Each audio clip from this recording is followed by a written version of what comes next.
Hello and welcome back to the channel. In this video we're gonna be looking at the Mandalorian 2.0 version by Medicom toy MAFEX. This is their newest Mandalorian release and it's a figure that I was really looking forward to. I do have some questions that need to be answered, like for example, is this figure better than the Black Series Ringworld Mandalorian version? And also how different this guy is compared to the previous MAFEX Mandalorian, and then how he scales with the rest of the Black Series figures as well. We're gonna get into all of that, but first here's a quick look at the packaging. This is the front of the box. We have a promo shot here, a nice window that shows us most of the things that we get in this release. Logos down here, MAFEX The Mandalorian 2.0 version. Here is the front of the box, bottom of the box. On the side we get another nice promo image. We see that our Mandalorian is number 200 in the MAFEX line. On the other side of the box we get a nice promo shot of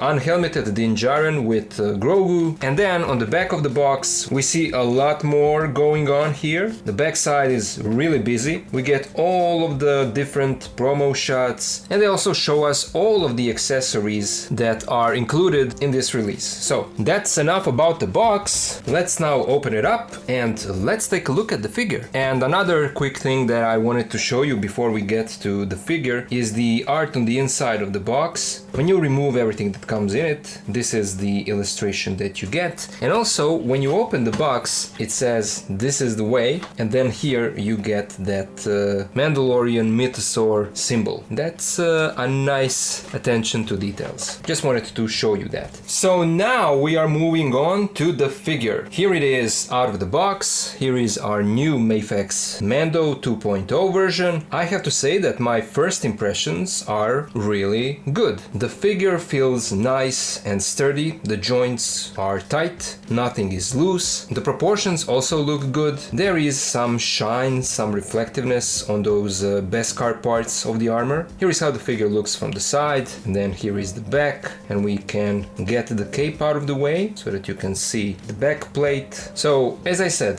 the first impressions are really good, but now let's take a closer look at the details. The sculpt of the helmet is really nicely done. Everything looks crisp and sharp. The visor looks good, the cheeks as well. These earpieces are also really detailed, nicely sculpted. Same on the other side. Here is the back of the helmet with this sculpted plate with all of these details, and then the top of the helmet. There is a seam line that is visible here at the top, but generally you won't even notice that looking at the figure. This time the cape is made out of a different material than the first one. It's not just that it's a different color, but it's really different material. Like it's thicker, it has some kind of different texture. You can even see it, but you can also feel it. You can see the stitches here. It is bunched up here and tucked underneath his chest armor, as it should be. And this time the full cape is wired on both of these ends. So this time it will be much easier for you to pose the cape. And you know that I'm a fan of that. I love when these companies give us not just soft goods, but wired soft goods. So this is amazing. I love this. And then of course you can also see that they made the bottom part like it is worn and damaged. There are a lot of these cut out holes, and the whole bottom part is damaged. So I like the effect. I like what they did there. Shoulder armor looks good. We have the mudhorn symbol, and then the chest armor looks also nice and clean. Nicely and sharp sculpted details. This strap is a separate piece. It's connected to his belt, and the belt is also nicely sculpted, as you can see even here in the back. Here we have the holster, and all of the silver pieces are really well painted. The buttons and these bullets, everything is really nicely and cleanly applied. Here are the grenades that also look really good. You can see here even on the side that they sculpted those small lines, and then here on the back you get this strap that is meant to be used for holstering his rifle on his back, and we do get an alternate piece for that, but we'll get to that. And then going back to holster, it is nicely sculpted. This strap here is just a part of the sculpt, it's not a separate piece, but they did a good job. As always, we have this under part of the suit that goes underneath the armor. The arms look good, undersuit is nicely sculpted with a lot of wrinkles, and the gauntlets also look good. They have the same silver shine and sharp and detailed sculpt, and it's like that on both arms. Here we see the whistling birds and the rest of the details, and then the fisted hands with the gloves. It's also really well done. And then we get to his legs, we get more parts of his armor, and then the knee pad with these small weapons here that are painted, and then more bullets going around this leg. And here they sculpted his vibro knife like it's holstered inside of his boot. It's not a separate piece, it's a softer plastic, but it does not come out, so that will stay like that. It's part of the sculpt, but he does come with his vibro knife anyway, so you do get the knife as an accessory. Here is the back of his legs, and you can see again a lot of these nicely sculpted wrinkles on the pants, on the undersuit, and the boots and the straps. Here we have the pouch. Everything is really well sculpted, the feet as well. A little bit of different parts of paint, of gray and then dark brown. Everything looks really good. And so as far as the aesthetics go and the sculpt, I'm really satisfied with how this guy turned out. Now let's take a look at all of these accessories that this guy comes with. First, we'll start with the usual. You get the certifying genuine product piece of paper, the certificate that what you have is the original and not a bootleg. Then you get the instruction manual for interchanging all of these alternate pieces. And then, same as with all of the MAFEX action figures, this guy also comes with a flight stand. And this is always a great addition to your action figure. And I love that MAFEX is doing this as a constant in this line. It's especially useful for when you get a figure like this that has the option to be posed in a flying pose. Now let's first move forward to the alternate head sculpts. The first one is this alternate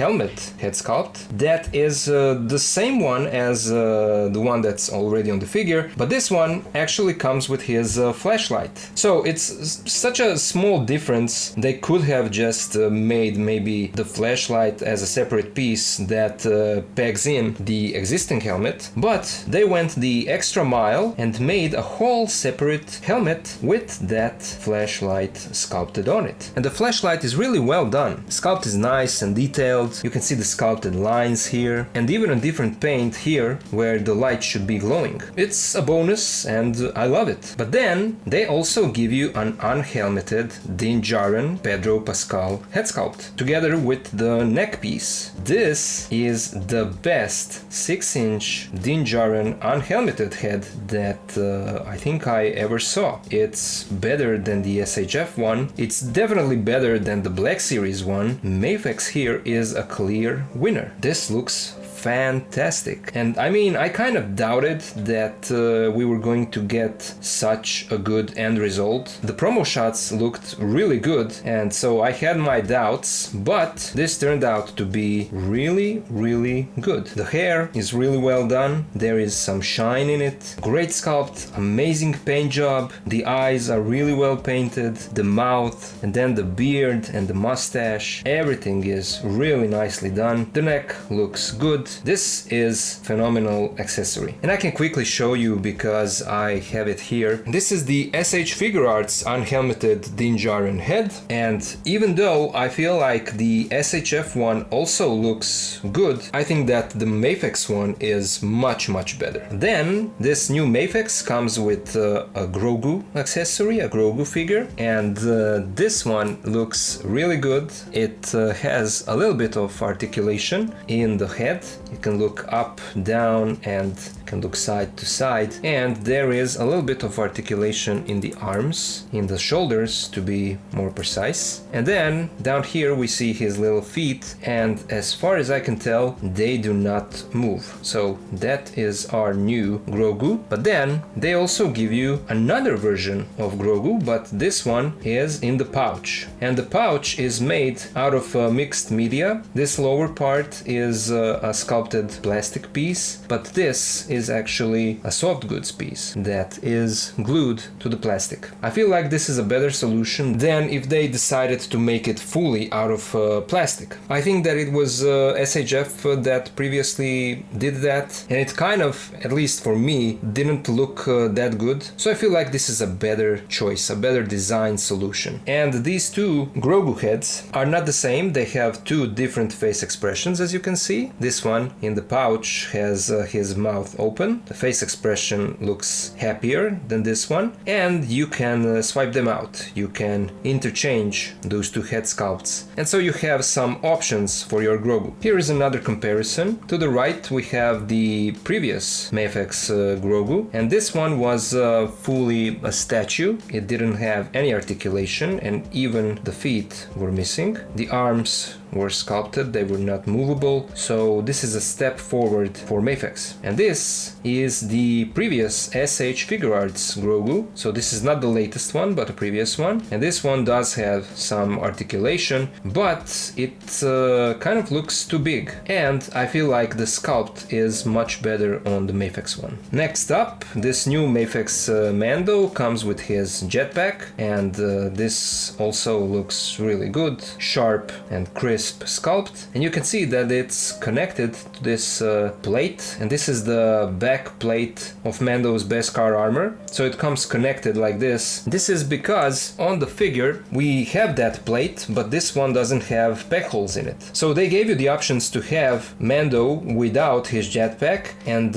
without peg holes, even though this back plate is underneath the cape. But they still decided to give you those options, so again, they didn't have to do that, but they went the extra mile and they gave us a separate backplate. And notice that the jetpack also comes with this hook piece attached to it, and it's because this is meant to be used for his Beskar spear. So again, a nice attention to details. And this is a great looking jetpack. They also give you a pair of jetpack boost effects, which is great. The sculpt for these looks really nice, translucent. I said it before, Hasbro should always include these with their Mandalorian figures. It comes with a flamethrower effect, and the previous version also came with this, but the design choice this time is different because the flame effect is connected to this piece of his gauntlet, so you need to interchange this one with the existing one on the figure. And again, the sculpt looks great. I love the transition of color from this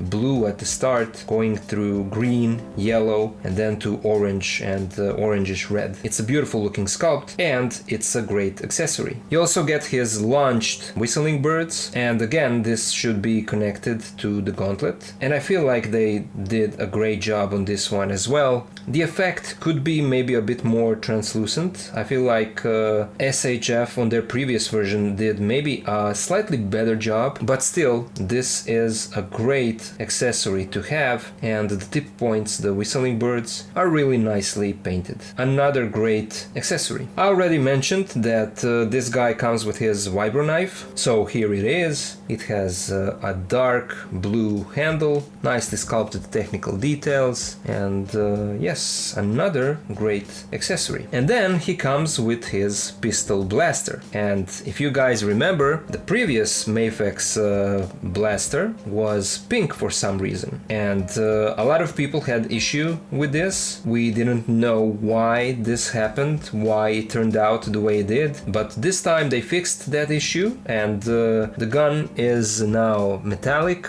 It has darker paint on it with some orangish and silver details and brown handle, and this is the other side of the gun compared to the previous version. It's the exactly same sculpt but different paint. Then he comes with a grappling hook that is, I'm guessing, a wire. I don't want to bend it because I don't want to break it, but the top of it is really nicely sculpted. And the way to connect it to his gauntlet is to insert it into a small peg hole that is sculpted here inside of the gauntlet. And you probably can't see that because the light won't shine this part here, but you can simply insert the grappling hook inside and it will hold it. Then you get an unignited darksaber hilt, which is beautifully sculpted. It's a black hilt with silver painted details, even here on the ignition part. And then you get the fully ignited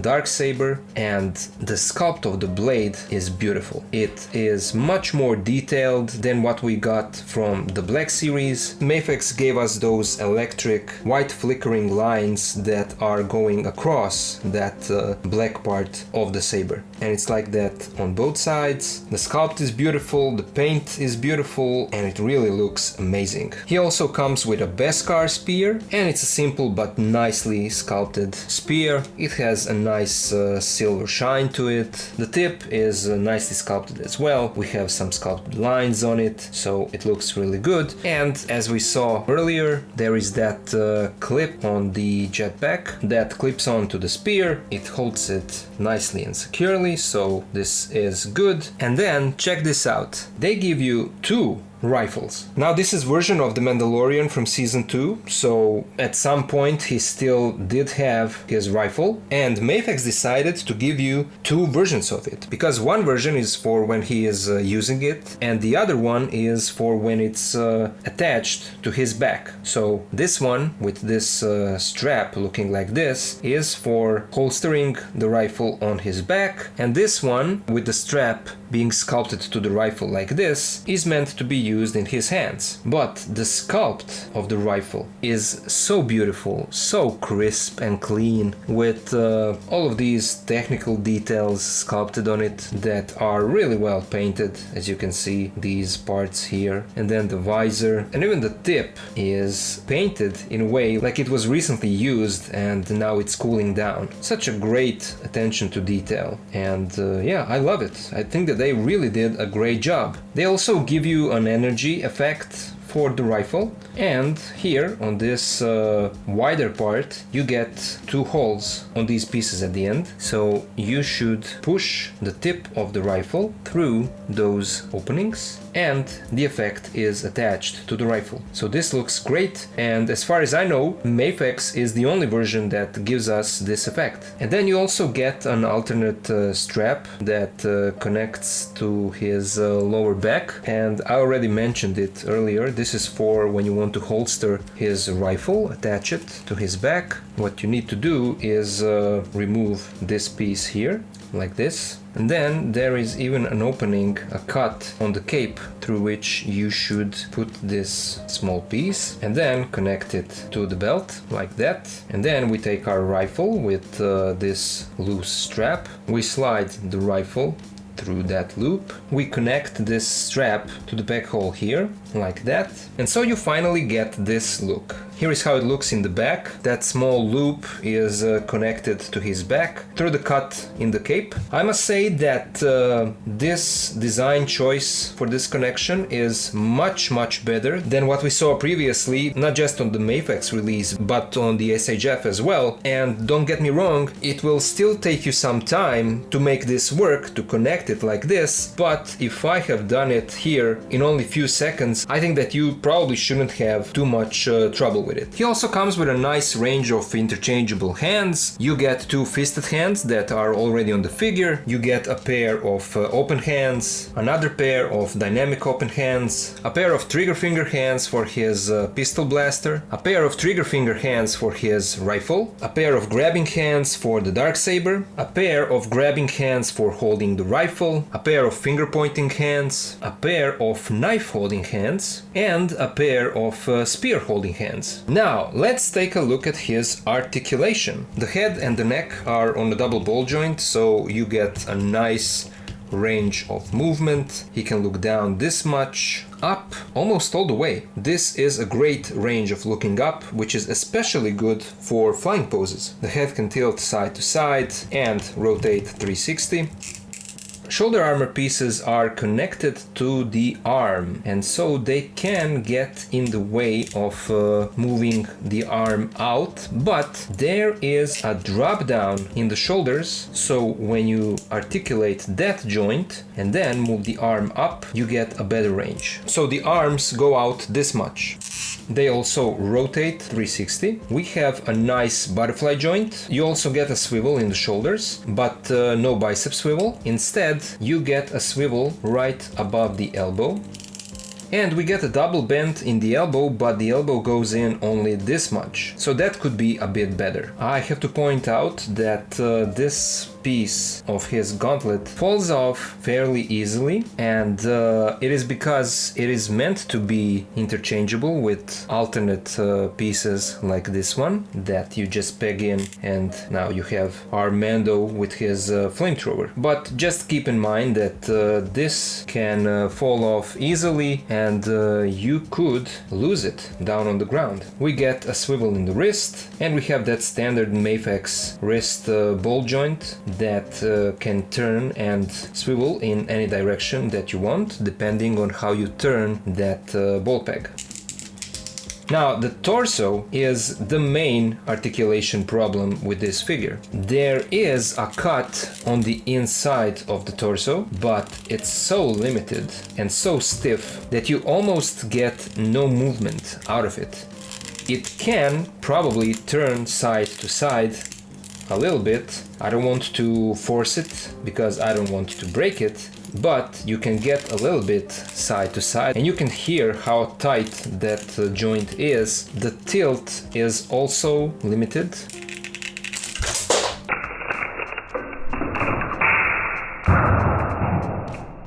And when you split the figure, you can see that here is the ball joint. It does move. It's so stiff and tight. It's no wonder that we don't get almost any movement out of it. And I feel like we probably have another one of these joints somewhere up here in the body. But as I said, with all of these parts being on top of that torso, the movement is really restricted. So using that torso joint, he crunches forward only slightly, almost nothing.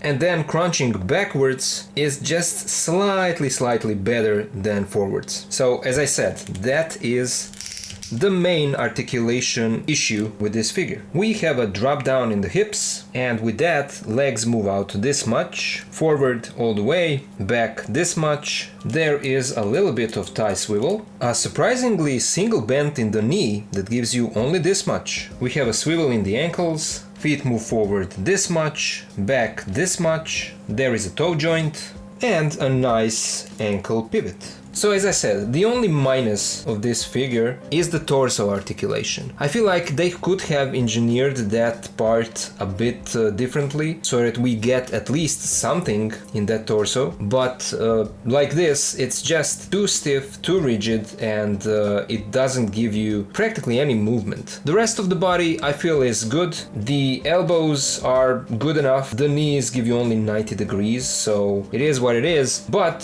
for the most part I feel like the articulation is good, and when you combine that with the fact that you have a wired soft goods cape, that also gives you additional posing options, so I like that. Let's now compare our MAFEX 2.0 Mandalorian with some other figures. Here he is with the previous MAFEX Mandalorian and the MAFEX IG-11, and I must say that at first I thought that this new Mando is using the same body as the previous one, but now that I see them side by side, I feel like that's not the case. This body looks different. It looks a bit slimmer. I mean, look at the torso. Doesn't this torso look to you a bit broader? And I feel like the helmets are not the same. This one looks slimmer to me than this one. This one looks like it's wider at the bottom. Maybe that's because of the way that it sits on the shoulders and the fact that we don't see the neck that much much because of the cape, but I mean, when you look at the visor, yeah, this one is definitely